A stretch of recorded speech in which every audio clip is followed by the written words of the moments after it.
નવી દિલ્હીમાં નાગરિક સુરક્ષા વ્યવસ્થાઓની સમીક્ષા માટે ઉચ્ચ સ્તરીય બેઠક યોજાઈ। નવી દિલ્હીમાં નેશનલ ડિઝાસ્ટર રિસ્પોન્સ ફોર્સના ડિરેક્ટર જનરલ પિયુષ આનંદ અને અન્ય વરિષ્ઠ અધિકારીઓ ગૃહ મંત્રાલય પહોંચ્યા છે।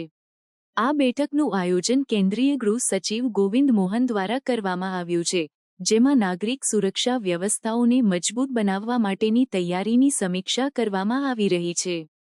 આ બેઠકમાં વિવિધ પરિસ્થિતિઓમાં નાગરિક સુરક્ષા પ્રણાલીઓને વધુ અસરકારક બનાવવાની યોજનાઓ પર ચર્ચા કરવામાં આવી રહી છે। ઉદ્દેશ્ય એ છે કે આપત્તિ સમયે ઝડપી પ્રતિસાદ અને સંકલન સુનિશ્ચિત કરી શકાય।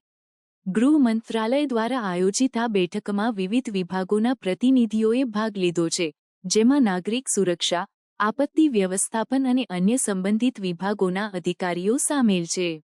બેઠકમાં નાગરિક સુરક્ષા વ્યવસ્થાઓને વધુ મજબૂત બનાવવા માટેના પગલાઓ પર ચર્ચા કરવામાં આવી રહી છે।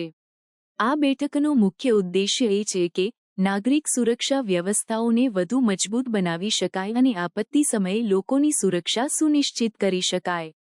આ માટે વિવિધ યોજનાઓ અને પગલાંઓ પર ચર્ચા કરવામાં આવી રહી છે।